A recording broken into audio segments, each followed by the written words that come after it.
2024 marks the 75th anniversary of the founding of the People's Republic of China. In 1949, China was poorer than quite a few African countries. But now it's the world's leading economy. Today, China is completely unrecognizable. How to understand China and its modernization? Will the next China still be China? Martin Jacques, a renowned China expert, tells you why he's so positive about that.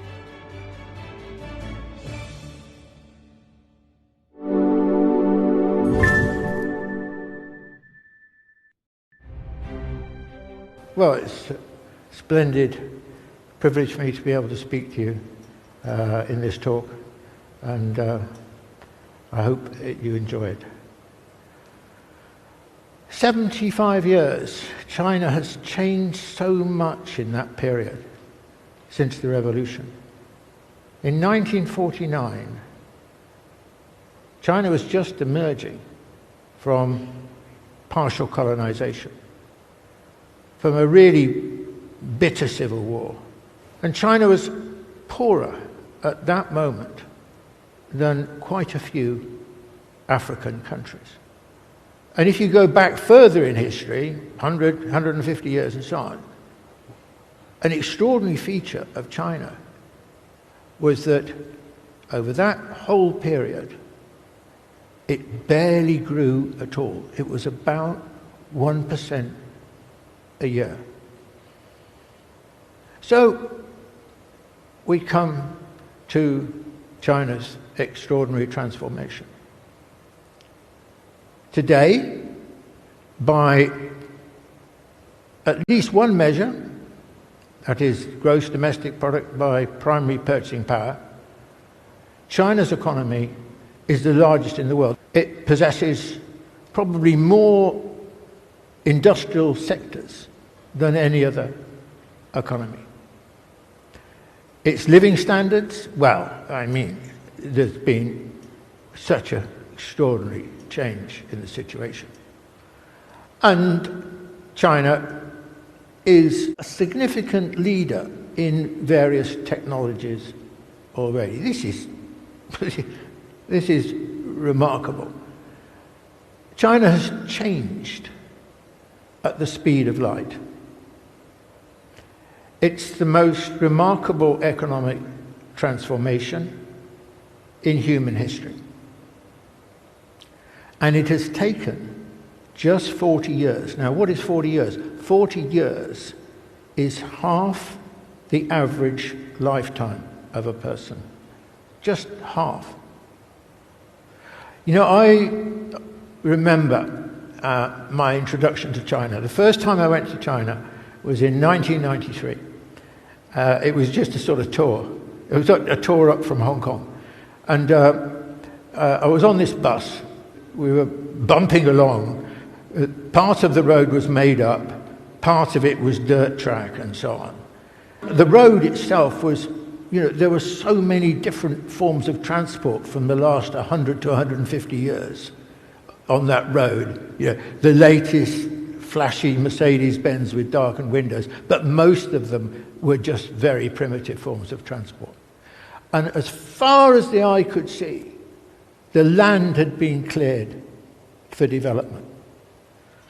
And although it was in the countryside, it was teeming with people. And the people were so going about their business. They were so intent on ending a life of poverty. And so China was moving on from backwardness to eventually what you see today. Now, there's one really important point I want to make on this. And that is, look, compared with 1949 or 1978 or today, China is completely unrecognizable. Or is it? Is China just a totally different place? Or is it, in some profound way, the same China? And I would argue that the extraordinary thing about China and why it has been so successful over such a long period of history. It's had bad times, but it's had some great times. 3 or 4 times, probably the most advanced civilization in the world, or one of the most advanced civilizations in the world. China was born a civilization. That's its template. And that lasted, actually, until the late 19th century. It was only in the late 19th century that China began to acquire some of the characteristics of a nation state. For example, borders. I mean, China as a civilization did not have borders.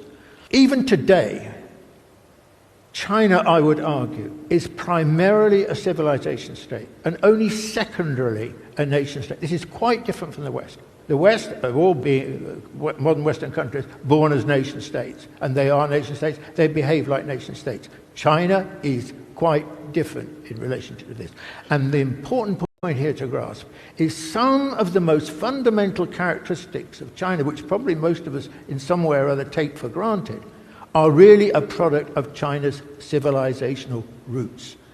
For example, the relationship between state and society, the role of the family, the pivotal importance of education, and many other things are the notion of the individual. The notion of the individual is very different from the Western way of thinking about an individual. All of these things are actually the template of China, which is a civilizational template, which has lasted all through these various different eras of China's history.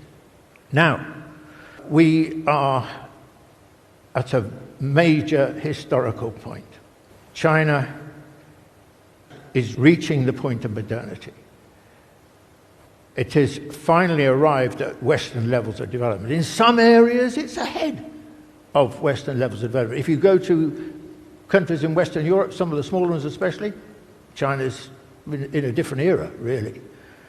And the reason why this is historically so significant is as follows.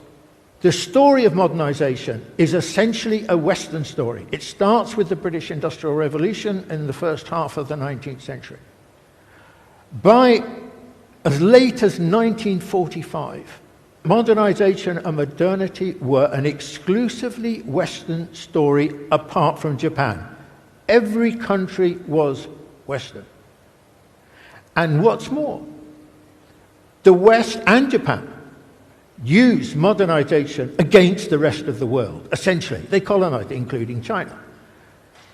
And in colonizing it, they deliberately held back its development. They prevented modernization. So essentially, those societies were caught in a situation of paralysis and stasis.